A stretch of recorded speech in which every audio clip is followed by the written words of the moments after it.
Chumley a dominating tech fall win over Carter Bear of Binghamton on Friday. Now it's Chumley working on the double leg. 3-point takedown for Trevor Chumley. Northwestern on top here. Now Chumley quickly up to his feet as he starts on bottom in the second period. A 4-second escape from Trevor Chumley. Bit of a half-hearted single leg there, but goes right back into it, now forcing the shin whizzer out of Zach Rockvich. And Trevor Chumley just overpowers him. Trevor Chumley wants bonus points. Thought about cutting, then back to his search for back points. Now does cut Rockvich loose, but plenty of time to work with for Chumley, almost 3 minutes. Right back into it from the single leg. Took Jared Franick, number 2 of Iowa, to sudden victory. But now we've seen some energy, we've seen some spirit from Trevor Chumley.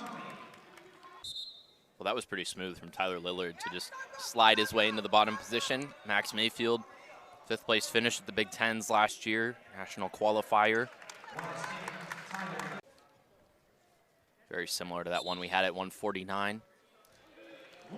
Mayfield gets the escape. Instantly. Closes the distance really well with his hands down and then builds up into those control ties. And he comes back to his underhook. Mayfield trying to get his hips around. Now really good position for Tyler Lillard on the edge of the mat is exactly where Trevor Chumley got his pin.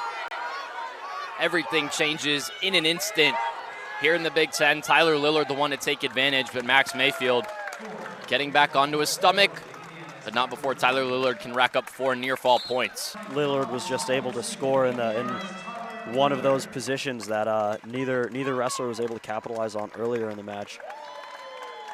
It's Graham Rooks, ranked 13th in the country, Indiana's highest ranked wrestler, against Northwestern redshirt sophomore Aiden Vandenbush. Last season, NCAA qualifier, won his first 2 matches to get into the blood round. It's the furthest the Hoosiers made it.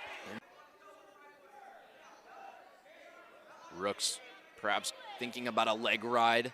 Aiden Vandenbush, all credit to him, good escape. Now single leg shot, stall call on Aiden Vandenbush. Now that could be key, because a point awarded to Graham Rooks. Riding hard on Vandenbush. Vandenbush wraps around.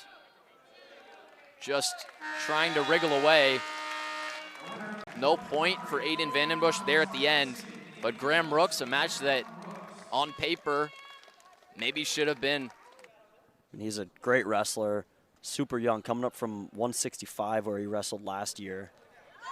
Washington using that length to just come into a double leg and collect both of Martin's legs. A little bit of a size difference here. Just 4 losses. Mentioned those 2 in his last 2 dual meets. Also tech fall to Jackson Turley of Rutgers.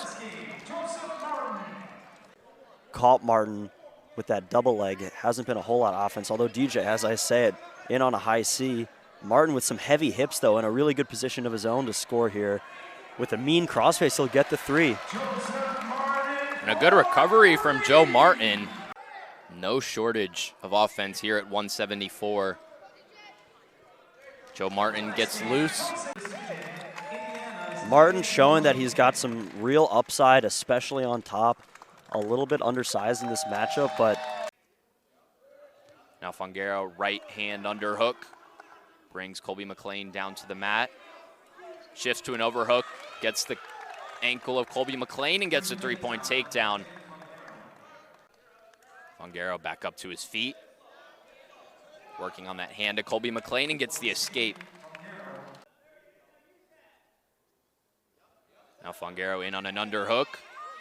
Coming around the back so quickly. I mean, how agile is Danny Fongaro? Chad Red Jr. telling Fongaro to let him up, get one more. Little fake from Fongaro, back to an overhook. Now faked a double leg and then came around the back. Danny Fongaro, 2nd takedown of the period. Danny Fongaro to just let Colby McLean back up to his feet. It's always surprising, but you see it at lighter weights. For a 184-pounder to be doing that, this is an athletic guy. But you've already seen 2 rolls early in this period. Troy Fisher takedown, first points on the board. And Fisher doing exactly what you have to there against an opponent who's high flying, which is just multiple shot attempts, multiple efforts, and he eventually got the takedown. Troy Fisher hit this first season at 184, wrestled 4 years at 74, only 2 matches against Indiana, both against DJ Washington, both losses by pin. And Fisher, not the most high flying, like he's not going to go for any crazy No single leg body. backflip. Yeah, no single leg backflip maybe. But a really like high octane offensive guy who's gotten like an athletic, despite Rogotsky's many levels of defense in that position. We saw rolls from Roman Rogotsky. We saw a backflip on Friday out in a meet and go ahead. Now the next matchup, see Caden Rooks, grad student, has been the traditional starter for Indiana at this weight. For Northwestern, it's a true freshman bumping up from 125 in Dedric Navaro. And wow, Dedric Navaro, really quick takedown, 10 seconds. And is Navaro who will start on top. Lets Rooks loose, but immediately back in on a single leg. Rooks now elevated from Navaro, looking to wrap his hand around the head of Rooks. Perhaps a sweep from Dedric Navaro. Really well done from Dedric Navaro. Single leg sweep. Looking for another mat return, maybe. Caden Rooks gets the escape. Not able to do it.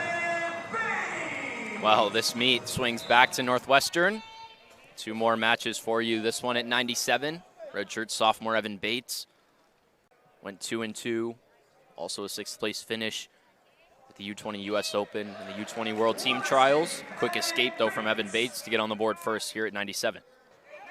There's Sollers with a switch, mixing up his bottom wrestling a little bit. But Bates doing a really good job staying super tough on top. Gets the full period ride out to win this one, and that's finding a way to win for Evan Bates. Really showing off his top wrestling, which was a dominant display in that 3rd period. 2 guys bumping up weight classes. Jessen, majority of his career at 184. Nick Willam, 4 years at 197. The first alternate at that weight class last year.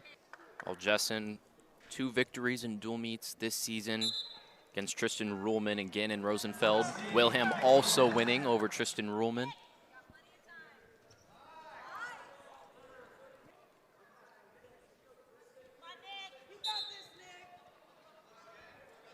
Justin right back up to his feet and able to get the escape this time. Needs to start looking for offense, and he'll come in with a long double leg. Riding time locked up for Wilhelm. And with the riding time point, it is a victory for the Hoosier. They may have won the battle, but Northwestern has won the war here today. Also 6th at the Michigan State Open. Big snap from Blaine Frazier as he wrestles Massiodiotti to the ground for a 3-point takedown, the first of this dual meet. Now working on that right leg of Odiotti as the Wildcat builds back up to his feet. Back up to 2 feet. Odiotti gets loose. It's the Wildcat looking for a mat return, trying to wrangle Blaine Frazier to the ground. Still no takedown. And now Massiodiotti does get it done. An extended bit of control he needed there. Massiodiotti quickly up to his feet. And a quick escape, just 7 seconds to perhaps get a reversal Odiotti on the edge of the mat. And the escape is given to Blaine Frazier.